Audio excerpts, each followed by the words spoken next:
Well, hello and welcome to another edition of Game On, exclusive to Kalkine TV. I'm James Preston, and in this episode, rugby league legend Michael Buettner joins the show to dissect the latest in the NRL, including a new team set to join the competition. Phillips previews Indian Wells, and Adam Santarossa takes us through the beautiful game. But let's begin with sports news.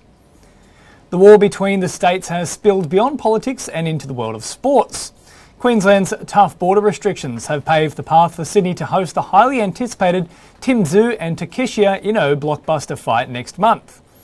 On Tuesday, it was revealed fight promoters No Limit Boxing had been forced to move the event from the Gold Coast Convention Centre as a result of the Sunshine State Government's COVID-19 rules.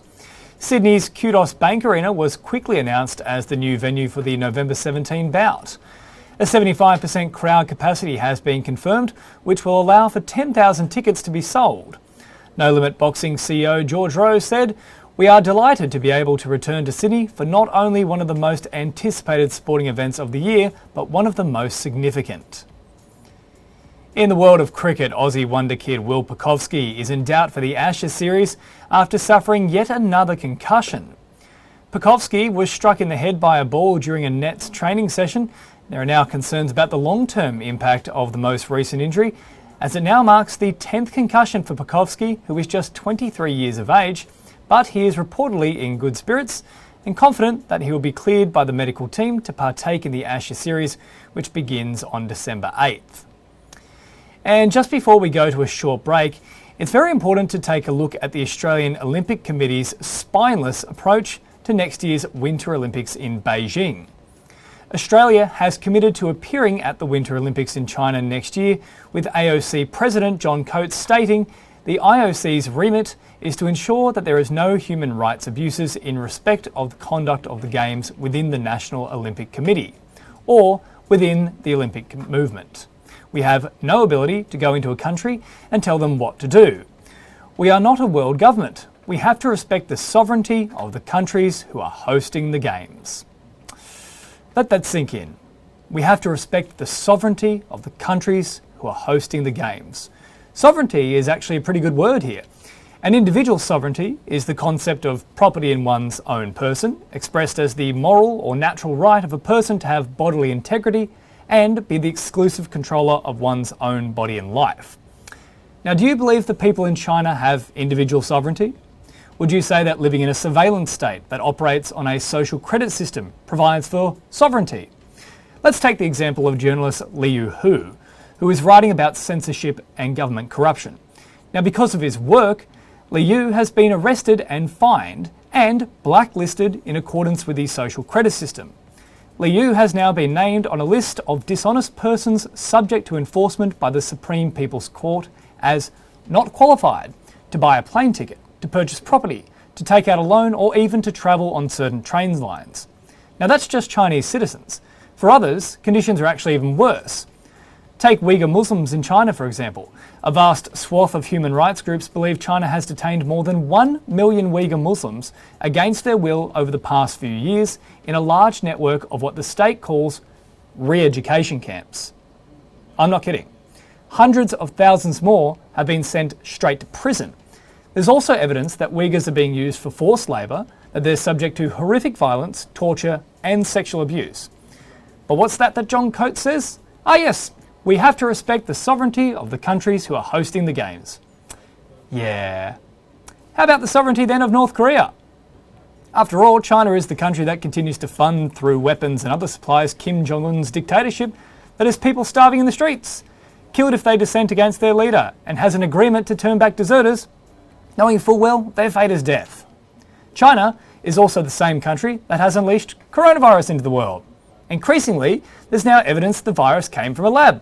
But regardless of your thoughts on its origins and the intentions surrounding the virus itself, China did indeed engage in a campaign of covering up information in the early stages, actively allowing its people to travel to other countries knowing there was an issue, and then of course conspired with the World Health Organization to downplay the seriousness of the virus in the early stages, which has now, killed millions of people, destroyed lives, and has forced people like you and I to endure 2 years of utter crap.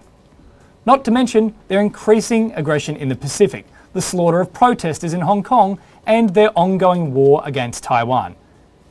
Let's be very clear. This is a hostile nation and one that we should have zero respect for. But to John Coates, it's, quote, a badge of honour that only Australia and Greece have attended every game since 1896. So he intends to continue that streak, regardless of the moral cost or the precedent that it sets. It's not a badge of honour to support a nation that engages in the acts that China does. Countries and their athletes have stood up in the past, and Australia should do so here. The 1976 Montreal Games featured more than 24 African nations participating in a boycott after the IOC refused to ban New Zealand, whose rugby team had ignored an international sporting embargo to tour the apartheid state of South Africa. 4 years later, the US led a boycott of the Moscow Olympics to protest the Soviet invasion of Afghanistan. Which, coincidentally, brings me to Afghanistan. Over the past month, the IOC helped around 100 members of the Olympic community in Afghanistan to flee the country on humanitarian visas after the Taliban took over. Now, John Coates has stated that the work the IOC is doing in that scenario is within our remit. The situations that you have referred to, the humanitarian ones in China, is not within our remit. Mr. Coates, no one is suggesting that you lead our team of 41 athletes over to China, pick up arms and free those that are persecuted. What is within your remit, though, is taking a stand for the greater good. For our athletes, it is a shocking waste of their hard work over the past 4 years to not be rewarded with competition. But many of the game's biggest victories, for athletes as well, are not measured in metres or in seconds. They're measured by moments. Moments that matter more in the history of sport that help ingrain the fabric of fair play, good sportsmanship, and honour the legacy of competition.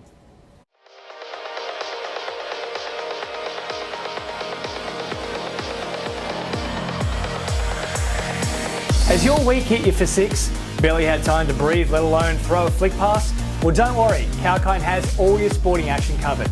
Each episode, I'll bring you the biggest sports news of the week. Exclusive interviews with athletes, sports commentators and journalists. Plus, we'll also look at the finances off the field from new broadcast deals, sports commercial partnerships and more with sports business. So for a sports show that tackles all the big issues, ball and all, join me, James Preston, for Game On every Friday, exclusive to Kalkine TV.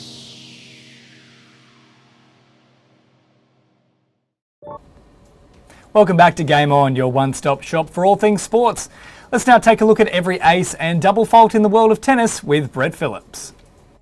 Well, Brett, thanks so much for joining Game On. Let's start with our homegrown Aussie favourite, Ash Barty. She's decided to withdraw from the Billie Jean King tournament. Is that going to spell an end to her season, do you think? I would think so. There's still the WTA finals and hasn't made a final call on that. Has her and her coach, or particularly her coach, Craig Tyser, James, a few weeks ago, was pretty outspoken about the fact that the WTA finals, normally in Shenzhen, they've got a 10-year deal there in China, but there's no tennis in China, is going to Mexico. High altitude, another long trip. Ash deciding to come home now. She's done the 2 weeks quarantine in Brisbane. I can't see her doing another 2 weeks of quarantine, but who knows? I mean, look, it's not the money that will drive her. $6 million. She won the WTA finals 2 years ago in the last instalment. It's just the credibility of that tournament. I imagine there'd be some pressure on Ash as the world number one to actually front up to the tournament that is all designed around the best 8 players in the world, and you don't have your top draw card. So I'd love to be a fly on the wall in that discussion. But Ash has been away for a long, long time. So like a few of the Aussies, has decided to get home. And if she went away and played the WTA finals and had to come back and do two more weeks of quarantine, then prepare for an Australian summer, I can't see all that adding up. So I would strongly suggest it probably is the end of her season, but we'll await the final call on that from the Barty camp. Yeah, look, hopefully she can make the right call there, whether it means a bit of rest and relaxation or going for some more silverware. But let's turn our attention now to another Aussie in the form of John Millman. He was involved in a pretty fiery spat at Indian Wells. What happened between him and Jack Sock? Well, I mean, John's, he's a bit frustrated at the moment. He's a great guy to interview, great character, wears his heart on his sleeve, very honest, gives you a lot of depth. He's been away from Brisbane since January of this year, so he's been living out of a suitcase. Who knows when he's going to get home? He spoke to our show, The First Serve, a few weeks ago, and he wants to play in the Davis Cup team, which is not till late November. Then he's got to try and get home. So, he's probably a little bit more crankier than normal, but there is a little bit of history with Sock going back to a Davis Cup tie when Australia played the USA in Brisbane, which was about 2 or 3 years ago now. And there's just a bit of feeling with Jack. There's a bit of argy-bargy there. Jack's very thick as these with Nick Kyrgios. Jack's had a real breakout period, then he's had a real lull the last 2 years where his ranking has slipped and injuries and so forth. I think there might have been a little bit of misinterpretation, but John didn't take too kindly just to the exchange at the net. John is one of the great sportsmen. Tennis players don't always grace themselves, James, with great sportsmanship at the net, particularly the women. I hate to signal them out, but there are some of the worst exchanges. If you go on YouTube, there's actually a clip of all the worst handshakes in tennis, and John thought he deserved a little bit better. So he had a few words to say about it. Most people would let it go, but John was in that mood where he wanted to let Jack know that that's not acceptable. Well, he's certainly laying down the letter of the law, that's for sure. Now, in terms of Indian Wells as well, probably the biggest surprise that's come out of that tournament so far is Daniil Medvedev dropping out reasonably early in the piece. Well, he looked in really good nick, and it was 2 years ago. Sorry, it was last year when the event was cancelled. A day before the event, he was hitting it beautifully. He said he felt last year he was in a great vein to win that tournament. I mean, it is the 5th major, so it's one you want on your resume and one that often is a launching pad to go on and have some major success. But Grigor Dimitrov, who's won again against Hurkacz, so he's through to the semis. Grigor, he's playing great tennis.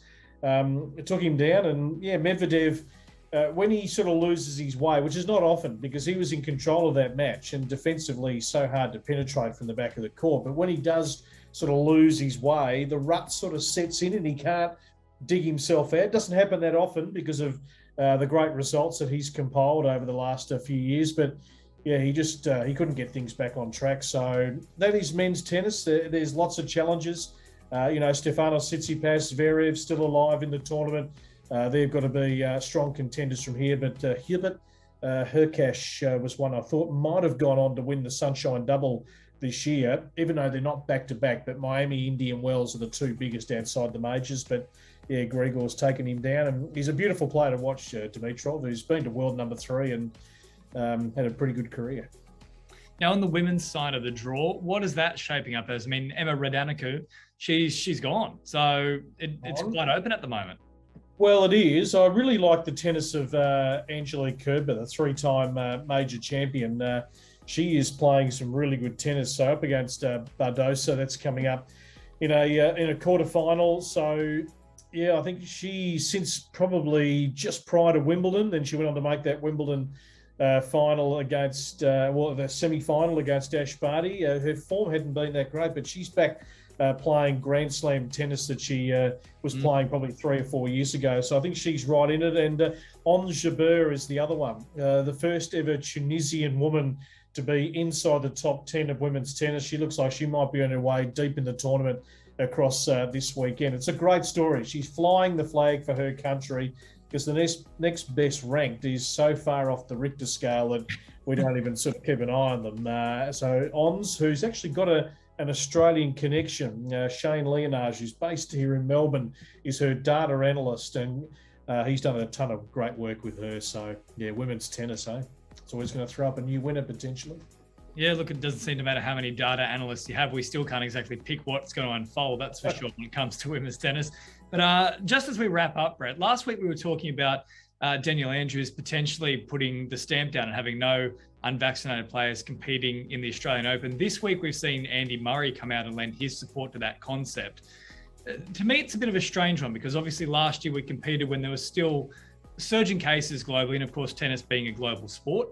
We had people coming in doing the quarantine period, whether it be in Brisbane or down in Victoria, before competing in the games. We've mentioned Novak Djokovic, quite outspoken about it. Stefanos Tsitsipas, also quite outspoken. I mean, these are two of your top sort of 5 players in the world.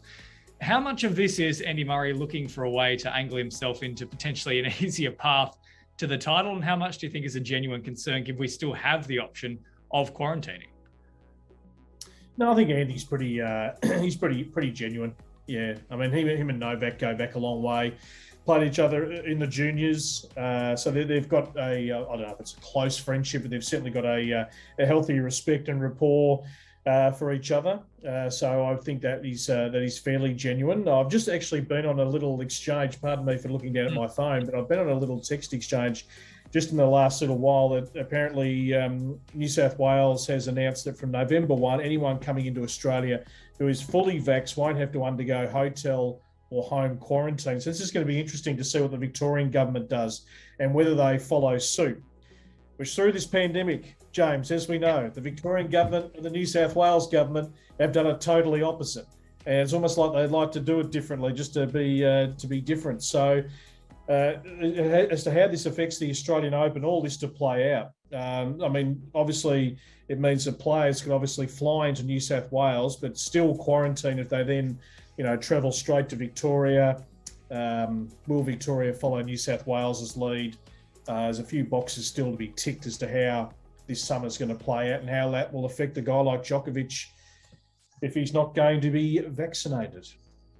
It's all quite bizarre. I mean, both states are suggesting that it's, our gold standard. No, it's our gold standard. Neither of them are done particularly well at certain points in time. For me, the strangest one about that November 1 ruling, though, Brett, is if you are double vaccinated but present with COVID-19, based on what's been put forward at the moment, you still won't have to quarantine. So for me, I can't quite get my head around the fact of if you, for example, take a COVID test in the case of Djokovic and you decide, you know what, I don't have COVID because I've done the test. I've already done my period. Based on that logic, you still would not be able to compete even if you're playing someone who is double vaccinated, positive with COVID. Correct. It's layered, isn't it? So who would be a sports administrator and who would be in government? Look, Brett, we can talk about it all day, but I think we'll leave that one to the masses to make their own minds, because certainly it just seems to be changing by the hour, by the minute, probably by the second next time we chat. But once again, thank you so much for your time on Game On. Pleasure, as always.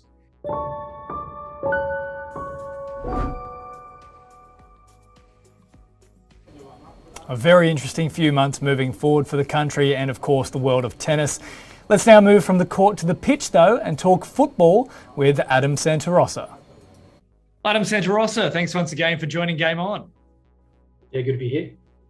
Now let's start with FIFA setting down some sanctions for both Hungary and Albania. What exactly is happening in that situation? Yeah, this is a result of just some fan unrest in recent World Cup qualifiers, so some crowd trouble that has plagued a number of nations over the last few months with World Cup qualifiers. They're also looking into England as well from some of that fallout of the Euro final where we saw that crowd unrest. So again, it's a pretty strong stance from FIFA, and UEFA have also been equally strong in their sanctions. And look, it's potentially damaging to these nations because they could lose points. The general penalty is just a closed doors game in future for a World Cup qualifier, so no fans would be allowed in, which is obviously a negative anyway. But it generally, I guess the most serious punishment can be points penalties, which would really affect their World Cup qualification. So yeah, I think I'm supportive of the stance. I think crowd misbehaviour is a real issue at the moment, particularly in Europe, and we need to stamp it out pretty strongly. Absolutely. Now, we've had a little break, but the EPL is back this week. What do you reckon the best games to look at are? Yeah, the first one I circled was Leicester City and Manchester United on Saturday evening here in Australia. And for mine, this is a massive game for Ole Gunnar Solskjaer. He's been a little bit under pressure given results in recent times, and that international break sort of silenced them a little. I mean, they are fourth on the table, but you look at the investment they've made, particularly this season with Varane and Ronaldo coming in. Not getting a result against Leicester could really push them further down the table. There's quite a logjam there between sort of fourth and seventh. So there's already a few sounding out. The Ollie outcries have sort of re-emerged again. And it's, more fuel will be poured on if they don't get that result against Leicester. That's the game to watch this weekend because, it could turn pretty quickly. Almost seems like an annual event, the out with Ollie brigade coming around every now and then. You also mentioned Ronaldo there along with the international break. Now, a couple of things around him. Obviously, very good performance throughout that international period, collecting yet another hat-trick. It's an incredible tally. He just continues to defy age. He also picked up the EPL Player of the Month. Now, I want to get your take on both. Is he one of the all-time greatest international players, international specifically? And in terms of that EPL award for Player of the Month, should he have won it? Yeah, well, to answer the first question, 100% he's one of the greats, if not the best we've seen internationally. I mean, he's probably not, the World Cup triumphs is something that probably removes him from that top echelon where, Pele and Maradona and co probably exist. But, he's the leading goal scorer in the history of international football. So the record goal scorer, he passed Ali Daei a few weeks back. So, that answers the question in itself. But in terms of, what he's done for Portugal, a side that doesn't have the superstars of a Germany or an Argentina or a Brazil, that run he took them to when they won the Euro. I mean, that was simply phenomenal. But in terms of the Premier League Player of the Month, there's been a bit of outcry. He got the award. He's been really good since coming into Manchester United. I mean, there was such expectation that, he would be the difference. And he's come up with goals. And I know the form hasn't been great in recent weeks for Man United, but I don't think you can fault Ronaldo for any of that. But Mo Salah has been in tremendous form. And I think there was a lot of critics about Ronaldo getting the award, and I sort of agree. I think the romanticism of Ronaldo being back may have sort of played into that, and I think Mo Salah was a little bit unlucky because he's been phenomenal the start of the year. Both he and Sane are in the form that delivered Liverpool the title a couple of seasons ago. Yeah, absolutely. He's been looking brilliant. Of course, Liverpool currently in negotiations surrounding a new contract, and they're just sort of weighing it up at the moment. He's already hit the 30 mark. By the time they add that extension, he's looking at mid-30s. So I suppose it is a case of output at the moment, output into the future, and then also the dollar value, because that contract is expected to rise quite a bit. But speaking of the EPL, speaking of money, we know there's a lot coming the way of Newcastle United at the moment. New consortium, it's been approved, but there's been a lot of backlash about it, mainly surrounding human rights. Exactly what is happening here, Adam? Yeah, there's been a backlash, obviously, around the Saudi Arabian government being involved in this ownership team to take over Newcastle United. And the Premier League does have a process they go through when someone wants to be involved with a club. They'll go into their background and essentially do a background check to see that they're fit and well to run a club, and they're not politically exposed and whatnot. But and it's hard to see how they've passed, to be honest, given some of the allegations that's been passed against the Saudi Arabian group, and that's sort of what the fans are starting to realise. They're quite savvy now to how that money in the game and where it comes from, and we've seen Qatar's involvement, obviously the last World Cup, and the outfall around FIFA, but also too, there's some of the biggest clubs in the world, their sponsors, come out of these countries in the UAE, Saudi Arabia, and Qatar, and I think football fans are starting to realise just where that comes from. In the Newcastle United example, the Premier League have said they've looked into it and they've made a judgment that they're fit and well to be associated with Newcastle United. So that's really all we can go on. But the Premier League are not alone in dealings with Saudi Arabia. The WWE signed a massive deal, multi-million-dollar deal to go there for the last 10 years. There's an F1 race coming up later this year, which will be the debut in Saudi Arabia. So look, multi-million-dollar deals across a lot of sports with this ownership group, and it seems to be continuing. No one seems to want to look too deep into things when there's that much money on the table. No, I think you're 100% right. I've been watching Squid Game recently, and it's amazing to see what people will do for money, let alone sporting organisations that have the chance to have further glory, further success, and then obviously the ability to recruit players that are otherwise outside of their capability of usually attracting. Let's just finish on a final point on the home front. The Socceroos sadly going down to Japan, ending pretty much a world record streak, I believe.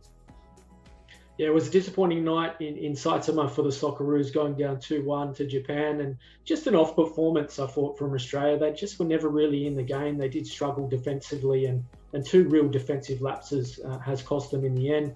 We thought we were going to take a point home. Ajan Hustic, his free kick made it 1-1, and it looked like against the run of play, we were going to steal the point, which I think if you offered that up pre-game, I would have taken it well and truly, and it really would have kept that gap between Japan and Australia at the top of the table. So, disappointing to throw it away late in conceding that goal, but the Socceroos are still in a positive position. They sit second in the group at the moment. Saudi Arabia are 4 from 4, 12 points on top. We are on 9 points, and then Oman and Japan both on 6 below us.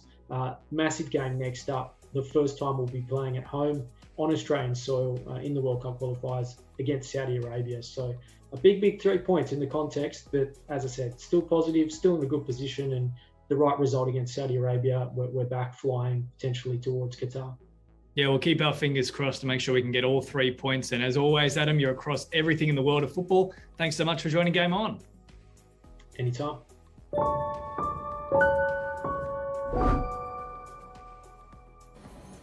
Yes, and the Socceroos' next match will of course occur on November 11.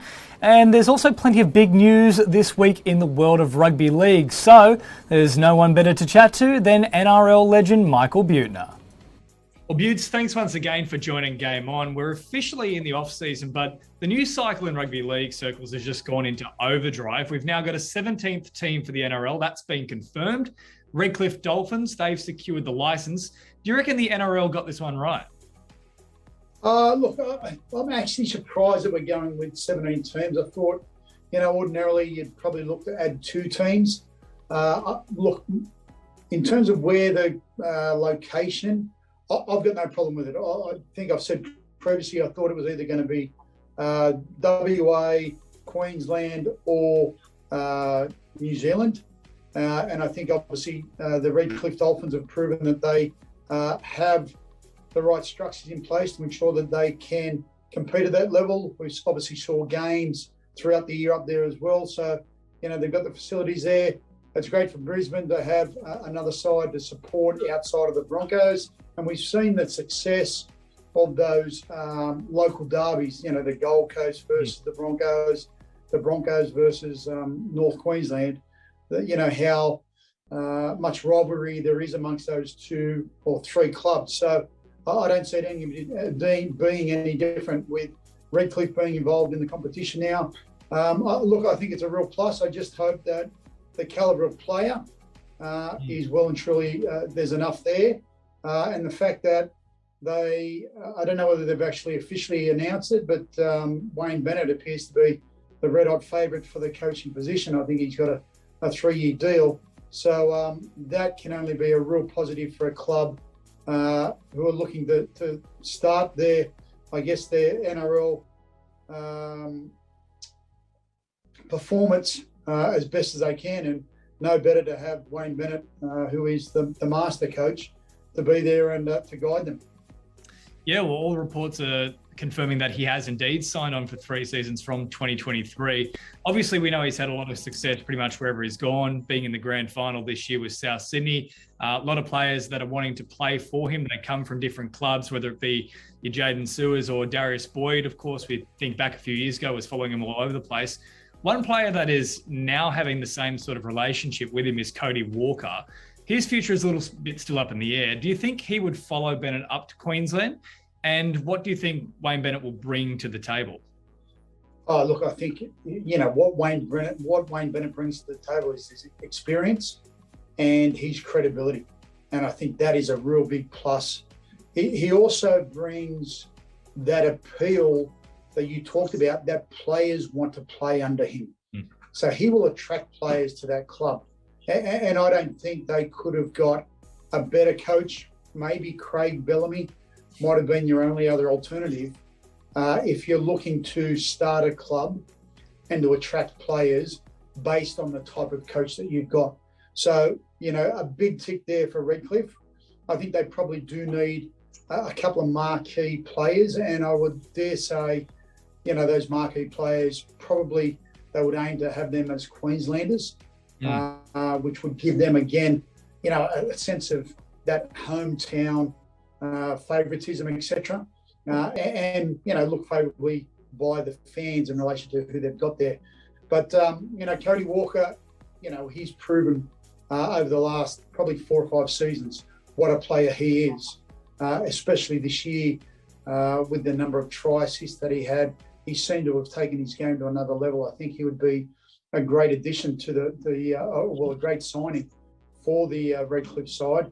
And, obviously it's pretty apparent that he loves Wayne Bennett, and he seems to perform well under him. That's would be a great signing for them. Where they go to from here in terms of other players, availability of players, that's going to be the big question. But if you're going to have any coach there leading the way for you, Wayne Bennett's the way to go. Well, there's also a homecoming for Tim Sheens, another super coach. He's returning to the West Tigers, officially signing off on a 3-year, $1 million deal as director of football. Now, Beards, you've previously played underneath him. What does he bring to a club? Can he set the Tigers back on the right path?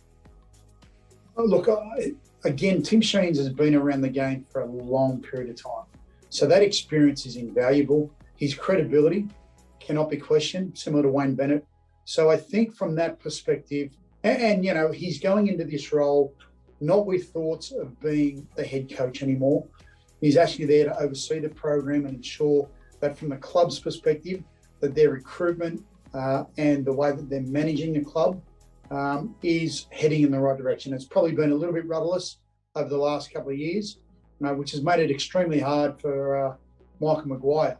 But I just feel that with Tim Sheens back at the helm, again, he brings that credibility. When it comes to recruiting players, he's going to do his research. He's going to be very thorough. And I found that when I was coached by him in my last couple of seasons, how thorough he was in his approach. He never left any stone unturned. And, that was evident with the results that he got 2005 with that very young West Tigers side. So, look, it's a great signing for the West Tigers. And nice to see him come back home where he had so much success. And hopefully he can bring that back to a club that's probably been struggling since that 2005 glory days. They certainly need to get themselves back on track. It's just to finish up, some really sad news this week. Norm Provan passing away at the age of 88. Yeah, look, that's a real shock. I wasn't aware of that, but really sad. Obviously, his record is basically second to none when you consider what he has done in the game. The 13th Immortal, captain coach of the Dragons. I think he won something along the lines of 9 or 10 premierships, which is just absolutely phenomenal. And I'm glad to see that he was instated as an Immortal before his passing, because he certainly deserves that title. I have no doubt about that. And he will always be synonymous with our game with the NRL trophy with the Arthur Summons, Norm Provan, statue there that was sort of recognises what our game is all about. And you know what, he's an absolute gentleman. I was fortunate enough to meet him on a couple of occasions, and an absolute gentleman and an ornament to the game. And it will be a sad loss for not only his family, but the rugby league community. So my condolences do go out to the family. Beards, beautiful words. We'll finish on that note. Once again, thank you so much for joining Game On. Good on you, James. Thanks, buddy.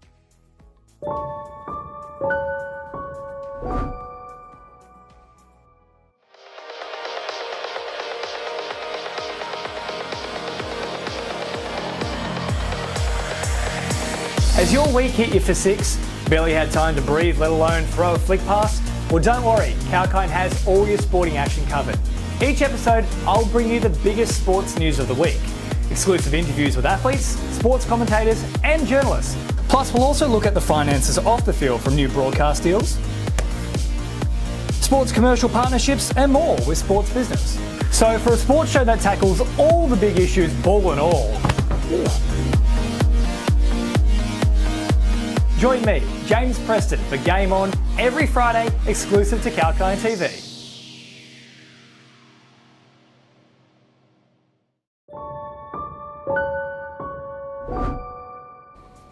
Welcome back to Kalkine TV. I'm James Preston and this is Game On, your home for sports news and opinion.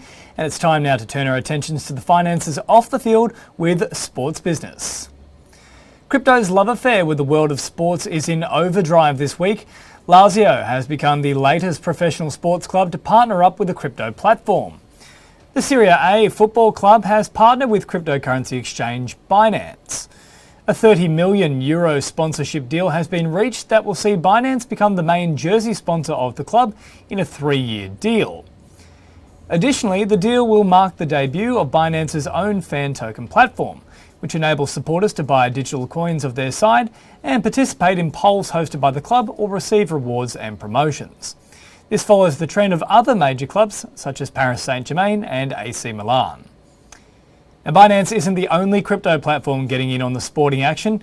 FTX Trading Limited is one of the world's leading global crypto exchanges, and on October 13, it announced a global partnership with the International Cricket Council, or the ICC, for FTX to become the official crypto partner of the governing body of cricket. FTX will be partnering ICC events beginning with the ICC Men's T20 World Cup, hosted by India, staged in the United Arab Emirates and Oman in October, to the ICC Men's Cricket World Cup, also hosted by India in 2023. The partnership covers all ICC properties, including the Men's and Women's Cricket World Cups, Men's and Women's T20 World Cups, Men's Under-19 Cricket World Cup and the Men's Cricket World Cup qualifier. And on the back of Canada legalising single event sports betting in June, Curling Canada and wagering outlet PointsBet Canada announced a new partnership on October 13. As official sports betting partner of Curling Canada, PointsBet will act as title sponsor of the Season of Champions events starting in the 2022-23 season. The long-term partnership comes into effect immediately, and PointsBet, which is originally an Australian-based company, hopes that its Canada division will enter Ontario's single event wagering market in the first quarter of 2022. The addition of Curling Canada as one of PointsBet's official supporting partners is supported by their existing relationships in the US with the likes of the NHL, NBA, WNBA, NFL, MLB and also the PGA Tour. So it's fair to say it's a deal that's ready to sweep sports punters off their feet. Well, that's all for this edition of Game On. Hope you enjoyed the show. I'll catch you next Friday. Until then, get out there and go and kick something, preferably a ball.